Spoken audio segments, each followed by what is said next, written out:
السلام علیکم ورحمۃ اللہ وبرکاتہ۔ ربی اشرح لی صدری ویسر لی امری واحلل عقدۃ من لسانی یفقہوا قولی۔ انسان کے لیے زندگی میں بہت سے اوقات ایسے ہوتے ہیں جب اسے رول ماڈلز کی ضرورت ہوتی ہے، تو ہم اپنے ارد گرد بہت سے رول ماڈلز دیکھتے ہیں اور انہیں اپنے رول ماڈل بنا بھی لیتے ہیں، چاہے وہ مرد ہوں یا خواتین ہوں۔ ہم دیکھتے ہیں کہ دنیاوی لحاظ سے ہی اکثر ہم اپنے رول ماڈلز کو چوز کرتے ہیں اور ان کے نقش قدم پر چلتے ہیں، لیکن بینگ مسلمز ہمارے رول ماڈلز کیا ہونے چاہیے اور کون ہونے چاہیے، یہ بہت ضروری ہے۔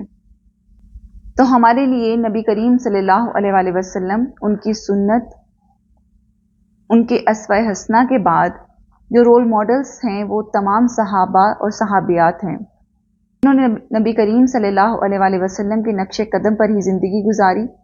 ہمارے لیے بھی یہ ضروری ہے کہ ہم ان کے نقش قدم پر چلیں، ہم ان کی زندگیوں کو جانیں کہ انہوں نے اپنی زندگیاں کیسے گزاری، وہ کیسے لوگ تھے۔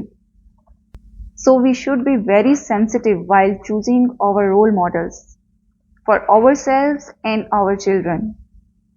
تو جب ہم اپنے رول ماڈلز کو ڈیفائن کریں گے تو ہی ہم اپنے بچوں کے لیے ایگزامپل سیٹ کر سکیں گے، کیونکہ بچوں کو بولنے بتانے کی ضرورت نہیں ہوتی، وہ خود ہی آبزرو کرتے ہیں، گھروں میں جو دیکھتے ہیں وہ آٹومیٹیکلی ان کے اندر فیڈ ہو جاتا ہے۔ آئی تھنک مردوں کے لیے بہت سے رول ماڈلز مل جاتے ہیں اور شاید ان کے بہت زیادہ ذکر بھی ہوتے ہیں، کہیں نہ کہیں ان کے ذہنوں میں ان کی باتیں، ان کے قصے موجود ہوتے ہیں۔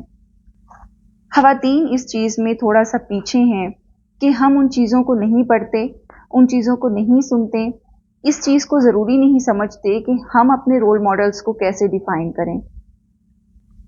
خواتین کی جب بات آتی ہے تو ان کی ذمہ داریوں میں صرف انہیں محدود کر دیا جاتا ہے کہ ان کی ذمہ داری میں صرف گھر ہے، صرف کھانا بنانا ہے، ورلڈلی میٹرز کو دیکھنا ہے، گھر کو اچھے سے آرگنائز کرنا ہے۔ No doubt these things are very important. اچھی زندگی گزارنے کے لیے ایک اچھا آرگنائزر ہونا بھی بہت ضروری ہے۔ اپنے دنیاوی معاملات کو دیکھنا، بچوں کی اچھی تربیت کرنا، ہر چیز کو، گھر کو اچھے سے مینج کرنا بھی عبادت ہے۔ لیکن ان سب چیزوں کو کرنے سے پہلے ایک سوچ ضرور موجود ہونی چاہیے کہ ان چیزوں کو کس معیار پہ رکھتے ہوئے ہمیں فالو کرنا ہے۔ یہ سب کرتے ہوئے کون سے ایسے رولز بنانے ہیں جس کے مطابق ہمیں اپنی زندگیاں، اپنے گھر کے ماحول کو ڈیولپ کرنا ہے، کہ آپ سوچے بغیر جب کچھ کریں گے تو وہ چیز آرگنائز نہیں ہو سکتی۔ اس لیے ہم خواتین کو بھی چاہیے کہ صحابیات کی زندگی کو پڑھیں، جس کے بھی واقعات ہمیں ملتے ہیں ان کی زندگیوں سے موٹیویشن حاصل کریں اور اپنی زندگیوں کے دائروں کو وسیع کریں۔ ان کو صرف کھانے پکانے، کھانے پینے یا پہننے اوڑھنے کپڑے اور زیور تک محدود نہ رکھیں۔ نہ تو عورت کا صرف یہ کام ہے اور نہ اس کا زندگی کا مقصد ہے۔ اس لیے we should be very careful, very sensitive about these things۔ عورتوں کو اپنی سوچ ڈیولپ کرنی ہے، کیونکہ پورا معاشرہ ایک عورت پر انحصار کرتا ہے۔ وہ یہ طاقت رکھتی ہے کہ وہ ایک نسل کو تیار کر سکتی ہے۔ اگر ایک انسان کو بھی وہ ایک سوچ کے ساتھ بڑا کر دے تو وہ اپنا مقصد پورا کر سکتی ہے، یہ اس کا اصل مقصد ہے۔ اس لیے ہمیں اپنی بھی ٹریننگ ایسی کرنی ہے، اور ہمارے ذریعے اگر کسی اور کو بھی موٹیویشن ملتی ہے تو وہ بھی ضرور دینی چاہیے۔ ہمیں ایک دوسرے کے لیے گول سیٹ کرنے چاہیے، اویئرنیس دینی چاہیے کہ what are our real goals, what should be our real achievements۔ آپ دنیا کو حاصل کریں، دنیاوی معاملات کو اچھے طریقے سے نبھائیں، پیسہ کمائیں، پیسے کو خرچ کریں، تمام چیزیں حلال اور جائز طریقے سے حاصل کرنا کچھ غلط نہیں، لیکن اس کو اپنی حیات کا آخری مقصد نہیں سمجھنا چاہیے۔ یہ وہ چیزیں ہیں جو ہمیں ملنی ہی ہیں، جتنی اللہ تعالیٰ نے ہمارے نصیب میں، ہماری زندگی میں مقرر کی ہیں وہ ہمیں مل کر رہیں گی۔ اس کے لیے کوشش ضرور کریں، لیکن اپنے مقصد کو بڑا رکھیں۔ اگر ہم گھر میں رہتے ہوئے صرف بچوں کی پرورش کرتے ہوئے اس کو صرف کہتے ہیں تو وہ صرف نہیں ہوتا، وہ بہت بڑا مقصد ہے۔ لیکن اس کو محدود مت کریں صرف کہ ہم بچے کی دیکھ بھال کر لیں، اس کو کھانا کھلائیں، اچھا پہنا دیں، اچھا پڑھا دیں تو ہمارا مقصد حاصل ہو جاتا ہے۔ We should work on visions and thoughts.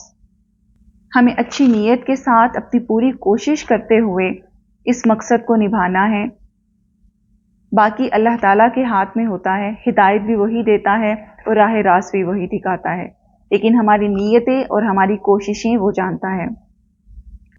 اس لیے being Muslim women, we should study the role models of Islamic history، جس میں امہات المومنین ہیں، بہت سی صحابیات ہیں جن کے چھوٹے چھوٹے یا مختصر سے قصے بھی ہمیں ملتے ہیں اور ان سے موٹیویشن ملتی ہے، اور کہیں پہ بھی ان کی زندگیوں میں ہمیں وہ مقصد نہیں ملتا کہ وہ گھر کپڑوں میں مصروف تھیں، وہ صرف آنے جانے میں مصروف تھیں، بازار کے کاموں میں مصروف تھیں۔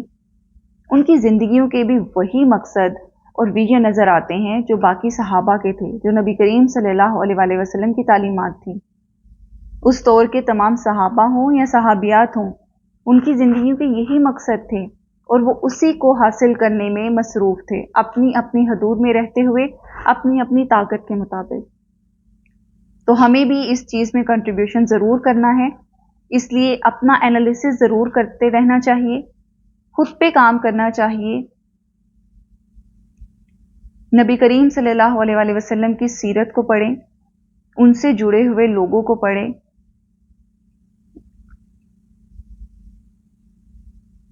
تو یقین کریں ہمیں بہت وہ موٹیویشن ملتی ہے۔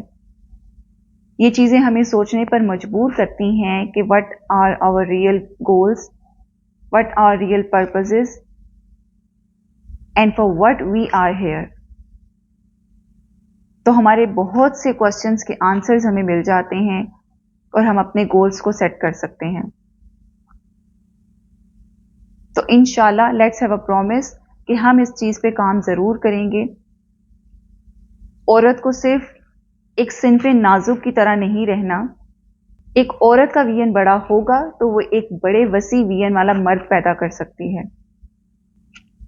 اللہ تعالیٰ ہمیں توفیق دے اور ہم سے کوئی بڑے کام لے۔ اللہ تعالیٰ ہمیں بتانے اور سننے سے زیادہ عمل کرنے کی توفیق عطا فرمائے۔ جزاک اللہ خیر۔